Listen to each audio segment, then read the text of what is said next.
In the busy streets of Nairobi, Amina thought she had found her forever in Kato, a handsome businessman who treated her like she was his whole world. When a terrible car accident left her paralyzed, everyone else drifted away, but Kato stayed. He fed her, helped her bathe, and held her close every night, whispering, "I'll never leave you." Amina believed she had found true love, the kind that survives anything. But behind Kato's gentle smile was a man waiting for something bigger.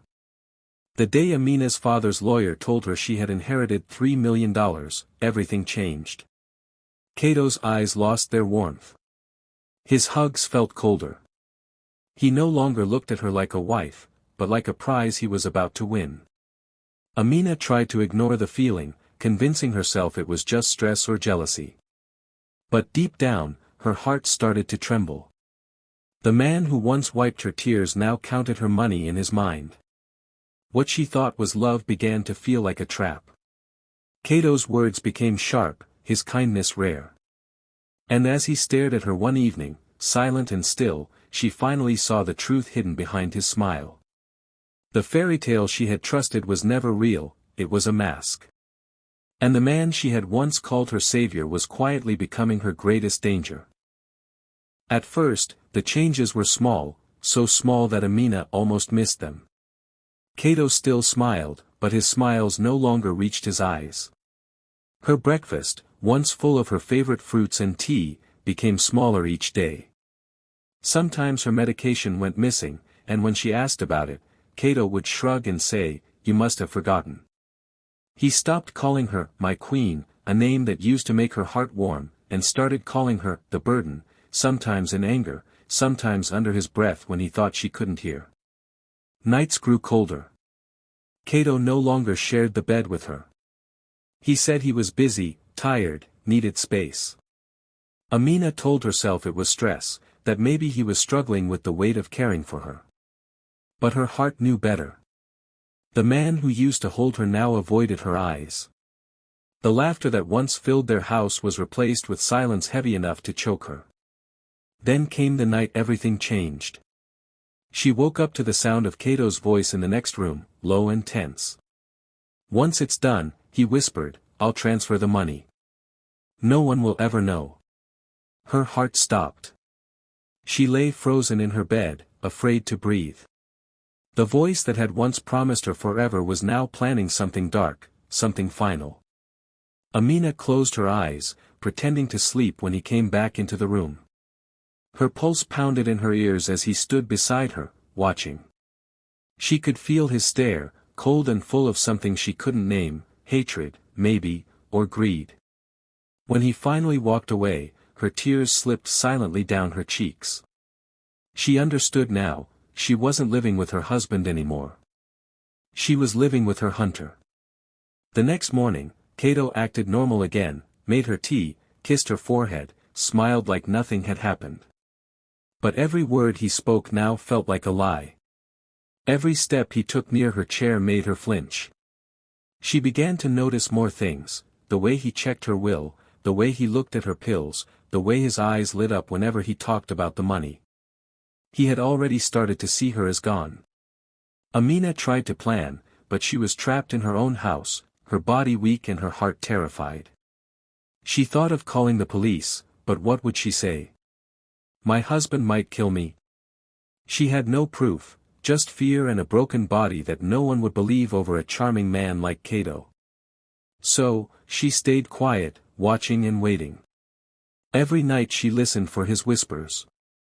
Every morning she prayed she'd wake up again. The woman who once believed in fairy tales now slept beside a nightmare wearing her husband's face. And deep inside, Amina made a silent promise to herself: if Kato wanted to play this game, she would play too, but she would not die easily. One morning, Kato came into Amina's room with a smile she hadn't seen in months. He brought her breakfast and said softly, "You've been through so much, my love. You need peace. Let's go to the coast for a few days, to the healing cliffs near Mombasa. The ocean air will help you recover." His voice was gentle, his touch warm, almost like the old Kato she had fallen in love with. For a moment, Amina wanted to believe him. She wanted to believe the nightmare was over. But somewhere deep inside, something didn't feel right. The sudden kindness, the timing, the way he kept mentioning the cliffs, it all made her uneasy. Still, when he kissed her forehead and whispered, "I just want us to be happy again," she forced a smile and nodded. She told herself that maybe, just maybe, he meant it. But her heart wouldn't let her rest. That night, as Cato packed their bags, Amina reached for her old phone that she kept hidden in a drawer. The screen was cracked, but it still worked. She turned on the camera and slipped it inside her blanket, facing outward. She didn't even know why she was doing it. Maybe it was fear, maybe instinct, maybe the quiet voice inside her that had been warning her for weeks. The next morning, Cato helped her into the car. The road to Mombasa was long and winding. He played soft music and kept glancing at her in the mirror, asking if she was comfortable.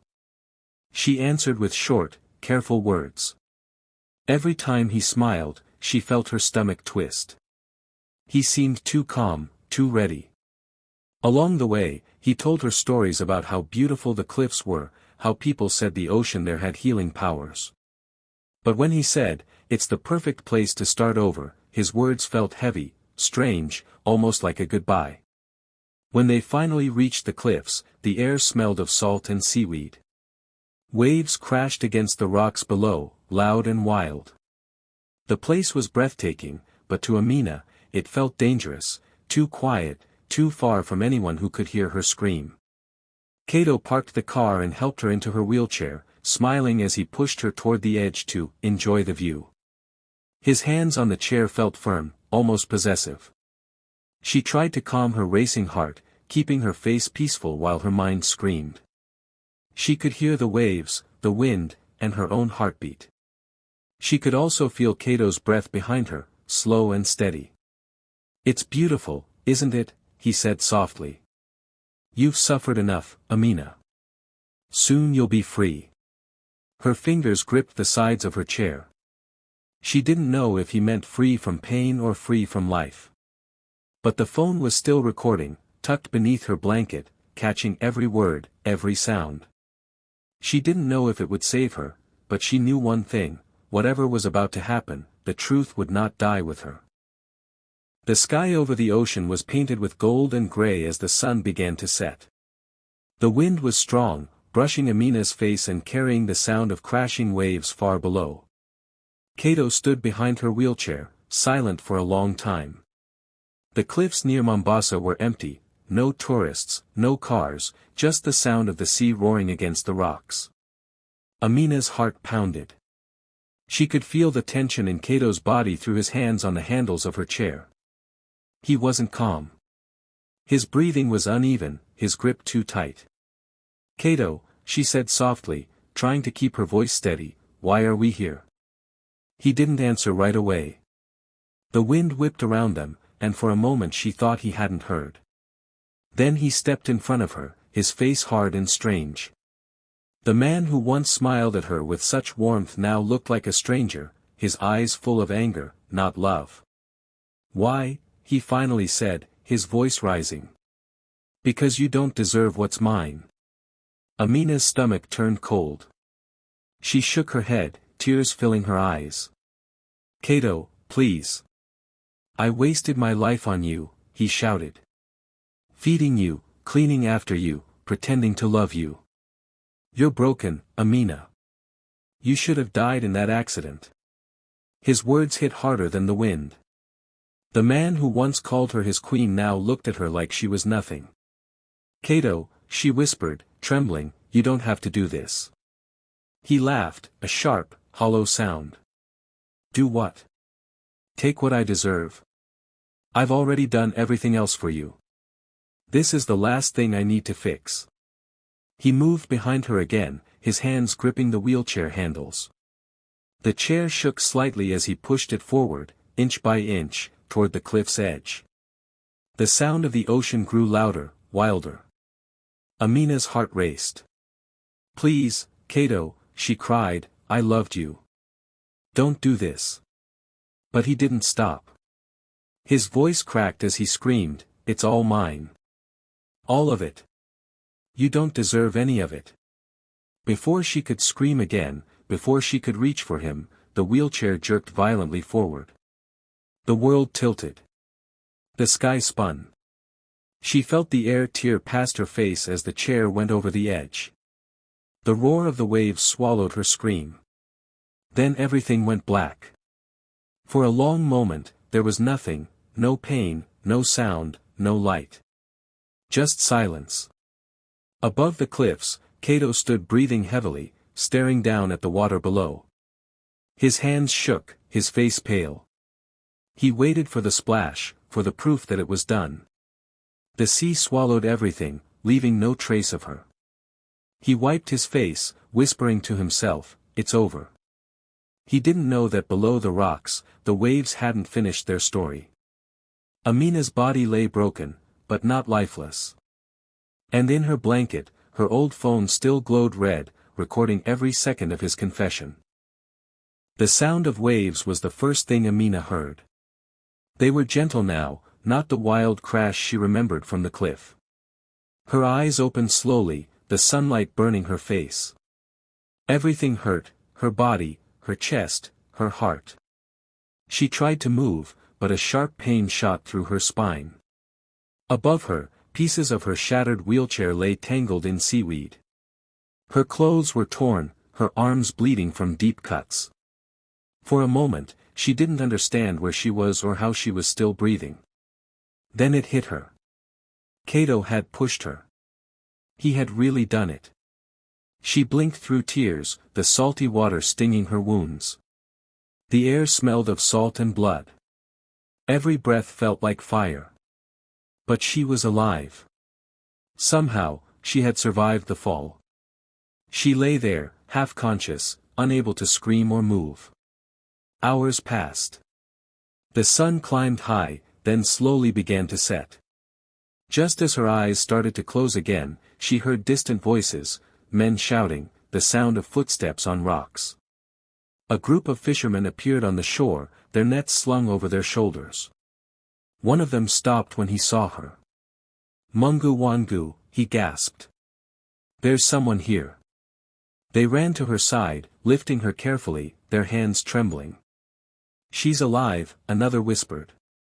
Amina's lips moved, but no words came out. She tried to tell them what happened, but her throat felt dry, her voice gone. All she could do was look at them, her eyes wide with terror and disbelief. As they carried her toward their small boat, something caught her eye, a faint light blinking near the rocks. Her old phone. She reached out weakly, pointing toward it.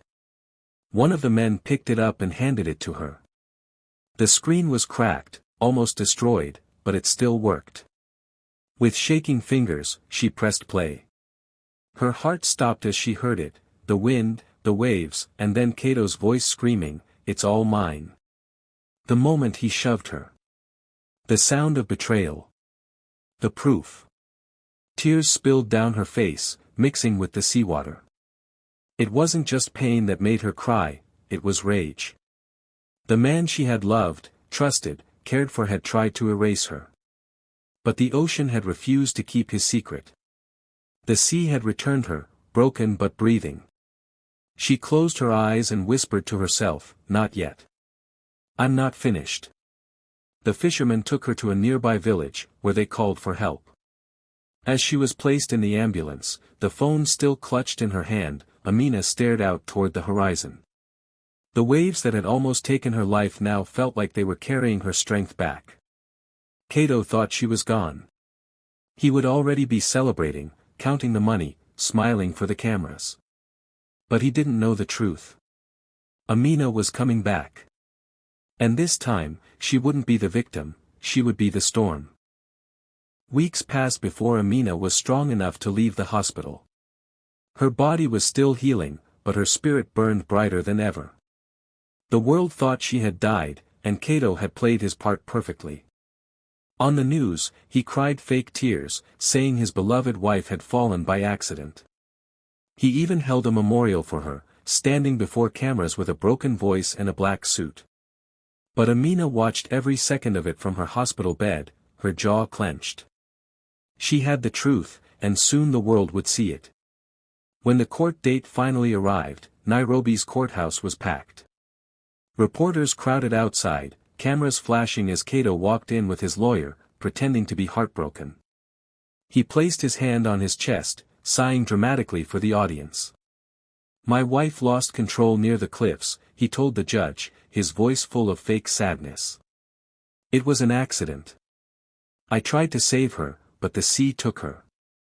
His performance was perfect, until the doors at the back opened. Gasps filled the room. Amina appeared, pale but alive, rolling into the courtroom in her wheelchair. Her eyes were calm, focused, almost cold. The color drained from Kato's face. For a moment, he just stared, unable to breathe. The woman he thought he had killed was sitting in front of him, looking straight into his soul. The judge looked from Amina to Kato, confusion turning to suspicion. "Mr. Kato," he said, "you told this court your wife was dead." Kato stammered, his mouth dry. I thought she was. I didn't know." But Amina didn't need to say much. Her lawyer stood up and said, "Your Honor, the truth is not in his words. It's in this." He placed Amina's old phone on the table and connected it to a screen. The courtroom went silent as the video began to play. First came the sound of the ocean. Then Kato's voice, sweet at first, then sharp and angry. "You don't deserve what's mine," he shouted from the speakers. The moment played clearly, his face twisted in hate, his hands pushing the wheelchair. "It's all mine," he screamed before the sound of the fall filled the room. Everyone froze. The video ended, leaving a heavy silence that hung in the air like a storm. Kato's smirk disappeared. His lawyer buried his face in his hands. Reporters started whispering. Amina sat quietly, her eyes never leaving him. She didn't cry. She didn't shout. She just watched as the truth destroyed him.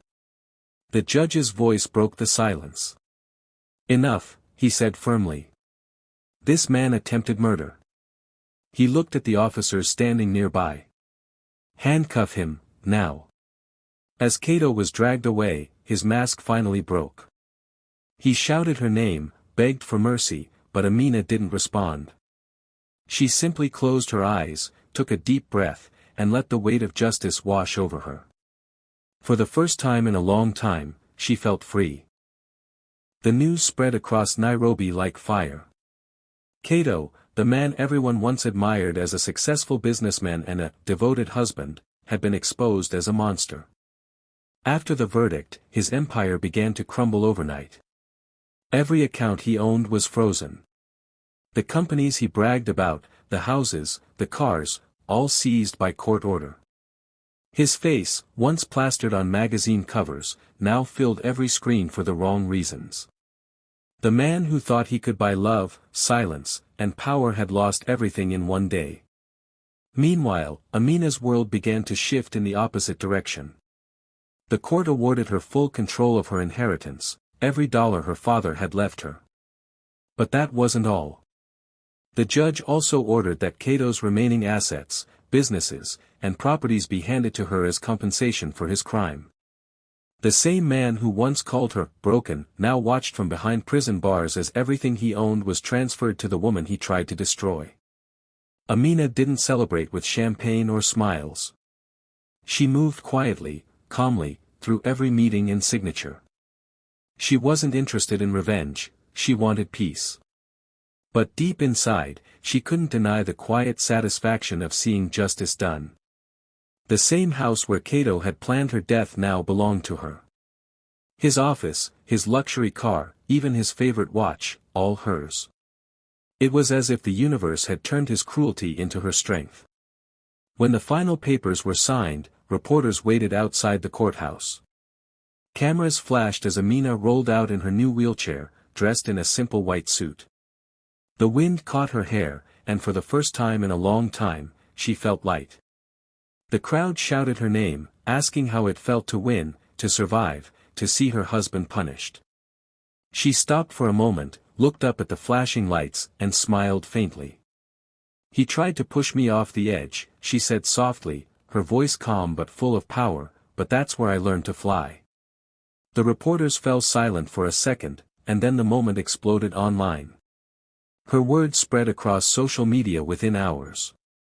People called her a symbol of strength, a living reminder that even in the darkest betrayal, light could rise.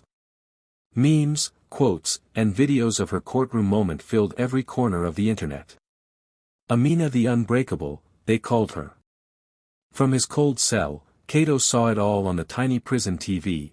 The woman he thought would die had become stronger than ever. His empire was gone, his name destroyed, and Amina was now the owner of everything he once held dear. She didn't need revenge. Her survival was revenge enough. As she left the courthouse, the sun was setting over Nairobi, painting the sky in gold. Amina looked up and whispered to herself, I fell, but I didn't break. I rose. And with that, she rolled forward, into a new life, free, powerful, and finally at peace. Within hours of the verdict, Amina's story spread across Africa like wildfire. The video of the trial, the moment she stared at Cato without blinking as the judge read the sentence, was shared millions of times. People couldn't stop talking about the calm strength in her eyes, the quiet power in her silence. News stations replayed the footage over and over. Social media flooded with messages of admiration and disbelief. Everyone wanted to know more about the woman who fell from a cliff and came back to bring her attacker to justice. Journalists called her the Phoenix of Nairobi. Women shared her story with the caption, she didn't just survive, she conquered. Men spoke about her courage, her patience, her strength. Amina became more than a name, she became a movement. Schools discussed her case, talk shows debated it, and survivors of abuse sent her letters saying she had given them hope. When she finally appeared for an interview, dressed in a soft pink blouse and a gentle smile, her words silenced the room.